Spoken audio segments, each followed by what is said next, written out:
With the recent purple emperor season apparently being over, I thought it might be the right time to show people how to look for larvae, first instar or second instar. It applies to eggs as well, but I think we're pretty much done with eggs by now. This is the third week of July after all, and it's been a very early season.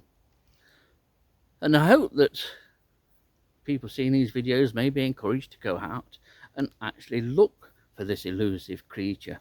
Not many people see it in the larval stage. Anyone can go out and see it in the adult stage, and that's what most people tend to do. Most people aren't interested in looking for the larva or indeed the egg, and yet it's work that can be done. It's valuable work which can be done throughout the rest of the summer and the autumn and the winter too. There's no need to be idle in your recording of the purple emperor butterfly. Well, I've just found a second instar larva here at Clipston Old Quarter, and it's the first second instar larva I've actually found this year. And we'll first have a look at the sighting, the best place to look for eggs and larvae in future years. Not always as straightforward as you might think.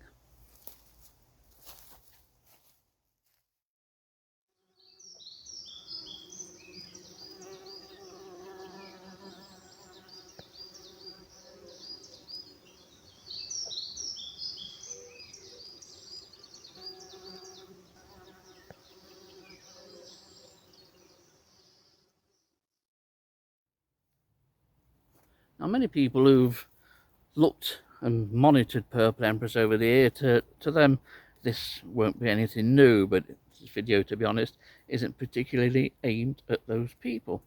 It's aimed at those who have never looked for purple emperor larvae before, or probably never even looked for butterfly or moth larvae before. That's who this is aimed at. And the golden rule with purple emperors: go for shade. The further you can get into a sallow bush, the better your chances. That's at least how I find it. And rather than just look on those branches on the periphery of any sort of sallow, you'll have greater success if you go into the sallow as long as you can get, and get easily. And if you can get to look at foliage like this that is just under the canopy, if not within it, and it's laid almost flat, growing flat like that, that's the ideal kind of foliage to look on. Purple emperor females seem to like a flat surface or a flat branch, and it needs to be quite a woody one as well. They're not particularly light, and their feet are female purple emperors, the big chunky things, so they can't land on a leaf like that because that leaf will soon just go like that. So they need quite short growth with the number of leaves on, it's horizontal, that can take the weight to that butterfly. That's where you'll get most success. Well, this is the northern and of course most shady side of this particular sallow, and this is where I would start looking on these branches here that are lying flat. There's another one here, and any that are in more towards the center of the sallow are all great places to look. But greater success will probably be had if I just go further in there to where it's more shaded. Purple emperors don't like the sun, at least not for their eggs or their young larvae.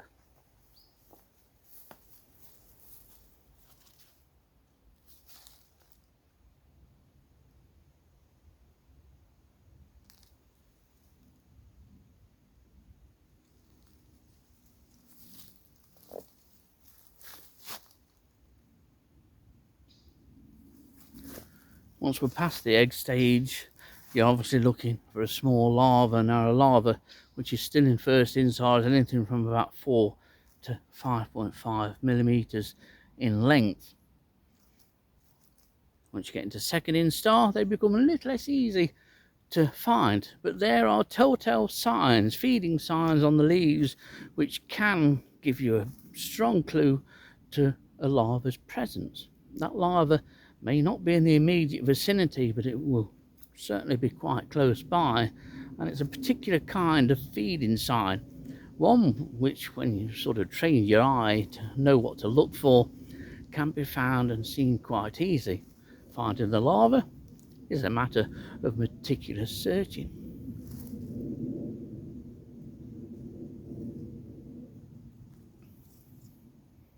To find the one that's on here. And before you do go grabbing branches and pulling branches down, just be careful where you place your hand to grab them. You want to grab any branch or twig by a clear part of the stem like that. You know then that there is little chance of crushing a purple emperor caterpillar or any other caterpillar by that manner. That's the safest way, but don't pull down too much on branches. You don't want to snap them off, and some branches can just snap very easily on goat sallow. But on here we have a purple emperor caterpillar. But we'll change the view so you can see just how I managed to find this one. So if I grab hold of the stem like that, we're looking for various signs, and our first sign is on here. Look, see how that's been eaten, that little area there just on the left of the leaf. It wouldn't have been eaten in one go either, probably two goes or two separate feeds there, but that's a good example of how purple emperor larvae feed. It is different to others. The caterpillars also visited this leaf again, look, and had another 2 or 3 feeds at the leaf tip, but it doesn't appear as though it's rested for any length of time on this leaf. But that's your characteristic sort of feeding sign. It's quite sort of haphazard and quite jagged almost. So where is the caterpillar? Potentially some more feeding signs here, look, on this leaf. 3 separate areas that you can see